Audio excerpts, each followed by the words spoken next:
There is a door we all come to, one that protects the facts and truths that hold our reality together from that which floats beyond reason and sanity. Once we walk through that door, nothing is ever the same. We can become lost in the abyss of man's imagination, wandering down the long hall into the kind of madness that is dangerously pervasive. Infected with a delirium most foul and contagious until we are all unable to navigate our way back to what is real. It is here where we find absurd conspiracies.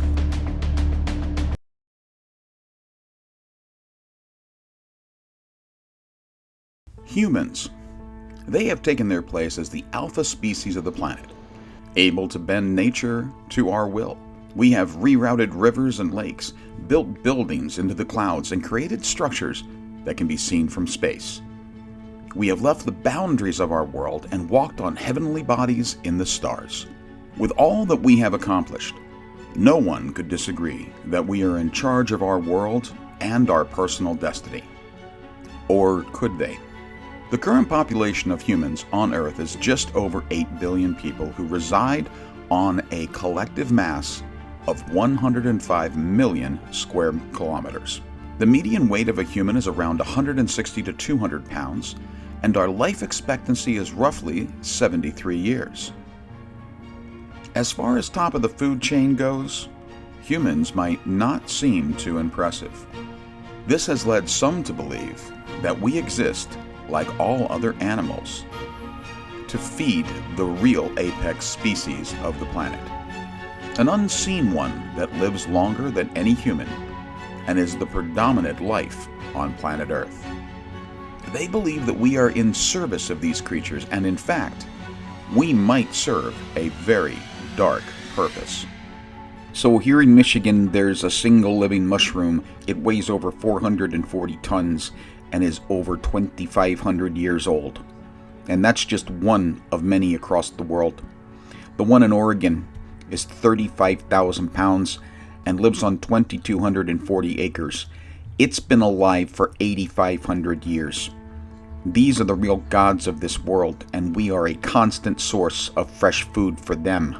Believers cite that while there are 1.7 million species of animals, including humans, and not only do these mushrooms eat all of these animals, but they also distribute food to trees and plants, and in general, make great use of what's left of us. It's hard not to think, for a single life form that can live over 8,000 years, and it's not smarter than something that can barely make it 100? Plus, if these mushrooms ingest us, then perhaps they also obtain our knowledge. No one knows if they can absorb information from our DNA, but if they can, they know that we've been eating them. It is interesting to note, they say, that humans share about 50% of our DNA with mushrooms. No one can say if this is from cross-consumption or not. And this is a point that supporters of these theories are very worried about. Still, others have even more concerns about the origins of these huge mushrooms and what their real intentions might be. The oldest one is over 1 billion years old, and the fact that it is from Canada gives us reason for concern.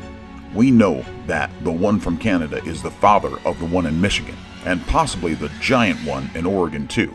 Frankly, we do not have a clear understanding of its political views, social beliefs, or if it even cares about our American values.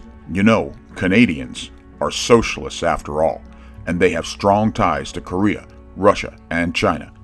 Also, mushrooms procreate without a male or female identification. For all intents and purposes, they are trans. It's an issue we are looking at closely here at the Pentagon.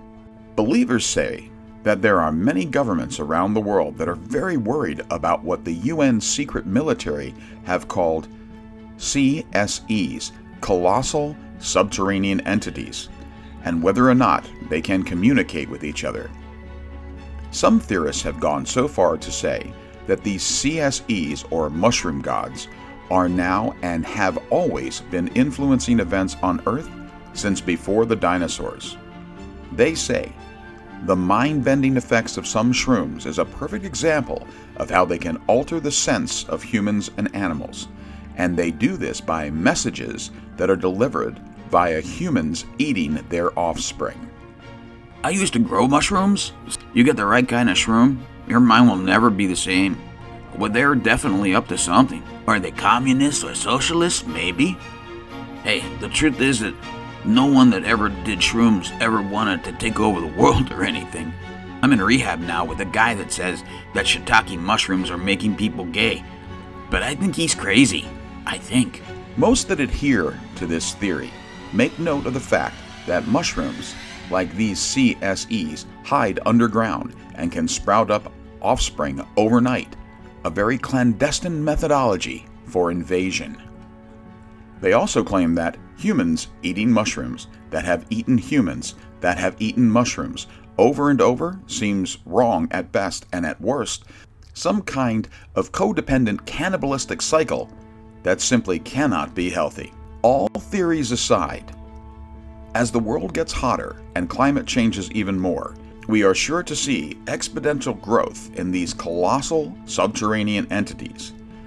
And if these shroom-fearing believers are correct, then indifferent to our brightest plans and hopes, all that we believe about our power as humans has all been in vain, and we all may have always been just food for the mushroom gods.